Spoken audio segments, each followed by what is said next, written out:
How's it going, everyone? It's Juan Romero here from Switchwatch, back with another review. Today it's Outlast, another horror game provided to us by Red Barrel Games, so thank you very much indeed. My question of the day is, what are you most scared of?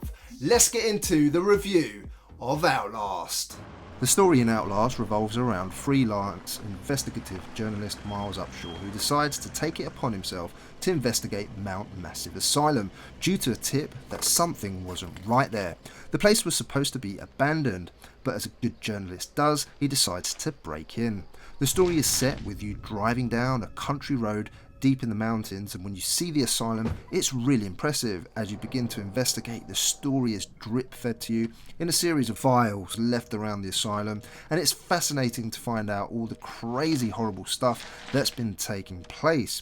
The great thing about how the story is told is the more you persevere through this horror, the more you're rewarded with story, and I think that's a great way of delivering it here, as it works very well in this game, as you are a journalist after all, so it fits.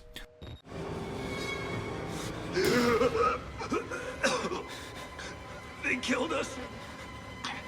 You got out. The variants. You can't fight them. You have to hide. You can unlock the main doors from security control.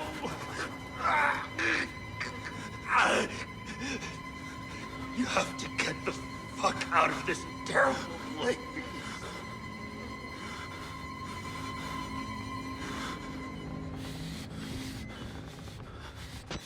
In terms of audio, the audio created in Outlast is very impressive indeed. As with any good horror film or game, it's the basis to build up tension and atmosphere, which this game has in spades. The sound of breathing in this game takes breathing sounds to new heights. It's used to great effect to make you understand how our protagonist is feeling, and this fear in his breathing transmits itself to you as the player. When we see something grotesque, the breathing gets faster and heavier. When you're running away, you can hear the fear in each breath you take. When walking around the asylum, floorboards creak, patients scream, phones have that sound they make when they're out of order, and TVs inexplicably turn on and hiss. Jump scares are also here aplenty, but the tension and atmosphere builds really nicely to the point where you're ready to scream. Violins play in the background, ready to reach a crescendo when the next horrific scene appears. I could go on about how good the sound design is here, suffice to say, it's excellent. In terms of visuals and performance, this may be a 4-year-old game, but graphically it was good back then and it's still good now. This game uses light very well. In the asylum, often the horrors are in the dark, and the use of your camcorder to record what's going on at this asylum comes in very handy with its night vision mode. You see, you won't be able to see anything in some of the darker zones of the game, and using the night vision on your camcorder becomes essential. Some of the textures, of course, are not to today's standards, but they still hold up really well today, and especially on the Switch, I was most impressed with how smooth this game ran and how it didn't present me with any performance issues. Everything ran buttery smooth, which is essential in a first-person perspective game like this. It's especially impressive when you run around, as I didn't notice many drops in frame rate. The asylum's inhabitants all have had grotesque things done to them and are depicted well from afar. It's only when you zoom in on them that they don't quite look so detailed. This is even more noticeable in handheld mode. Overall though, I was very happy with both the graphical fidelity and the performance of this game. Now, the game is quite a large file, so bear this in mind when downloading the game, as it is quite large. And the game runs really well in both docked mode and handheld, but of course in handheld there's a few more compromises in terms of the visual fidelity. Moving on to gameplay, you may have played this already on a PS4 or Xbox One, but I'm completely new to this franchise, and being a horror fan, I'm not sure how this passed me by, but in a way I'm really glad it did, as I got to experience a new game on the Nintendo Switch for me. The gameplay here is pretty simple in that you have to walk around, explore the asylum, picking up documents along the way which will further the story for you. You have your camcorder, which you'll need to traverse the darkened rooms, sewers, hospitals and other places in this game. The reason you need it is for the night vision mode, and this is when things get really tense. It's also needed for you to record some of the horrors, and your notebook will be updated each time you record one of the predetermined scenes. The game starts off very strongly, and I enjoyed how it built tension, especially in these first sections of the asylum where exploration was tense with every step you took and brings home what you're in for. It's when you get to the sections where you meet the enemies where things really ramp up though. In this particular sections, you'll have to do things like hit 2 breaker switches to turn on the power for the security room, or drain sewage pipes of water so you can get down them. Now these areas are often quite similar and will most of the time involve you confronting one of the grotesque enemies, running away and having to hide. Now this is a game of stealth, but get caught and you'll have to run fast and perform Parker style jumping over obstacles to get to your hiding place, which can often be a little far away. Cue the heavy breathing and panicked running. Get to your hiding place and the enemy goes back to their normal patterns.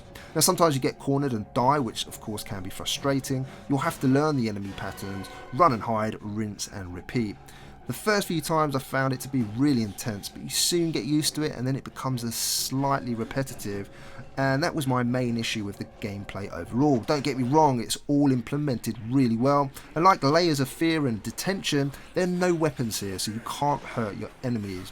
I often wondered though what it would be like if you could actually fight the enemies, but I guess then that would defeat the purpose of this game. See, here you have no power, you're powerless, and you have to survive by hiding, and these enemies are not to be messed with at all. They will take you down quickly if given the chance. Problem is, it's often hard to see them. There is a part in the sewers which felt a little bit unfair. It's so dark you just can't see anything in front of you, which made it very difficult to avoid the enemy and find your way out. The game rewards your exploration though with more story, which is certainly very interesting, and I enjoyed finding these when I have recovered from the last scare. The game controls superbly well and is a joy to play both in handheld and in docked mode. It's all very responsive and the buttons are logically placed. For those that want challenge, you have bags of it here. You can play the game in loads of different difficulty modes ranging from hard to insane, and if you get caught and hit just a couple of times then you're dead, so that will ramp things up for those of you who want more challenge here. This game's certainly not for the faint-hearted though. You will see loads of grotesque things here, blood, guts, deformity, so I can only recommend this game if you love horror and don't have a weak heart or stomach, as some people will just not be able to take it, I'm afraid. In terms of value then, most of you will know by now that buying a game on the Switch is going to cost you a little more than on other platforms, especially right now. The game is £19.99 in the UK or $24.99 in the US. Here you get the Whistleblower DLC, which is good. The game is around £5 more expensive than on Xbox or PS4 right now, and if you own one of those other systems, you'll need to decide if portability is worth the extra coin. Now in this instance, for me, it is, but I have said that on most of my reviews, and that's because I don't really have much choice in the matter. Remember that Outlast 2 is also on its way at the end of this month, due to drop on the 27th of March, which will be even more expensive than this one, so to pick up both, you're probably looking at around $50 or £44. Now I've seen bundles for both games well under that elsewhere on other systems, so it depends on what you require. For me, you're paying here for almost a AAA title, which is 4 years old or so, but has been given a new lease of life on the Nintendo Switch.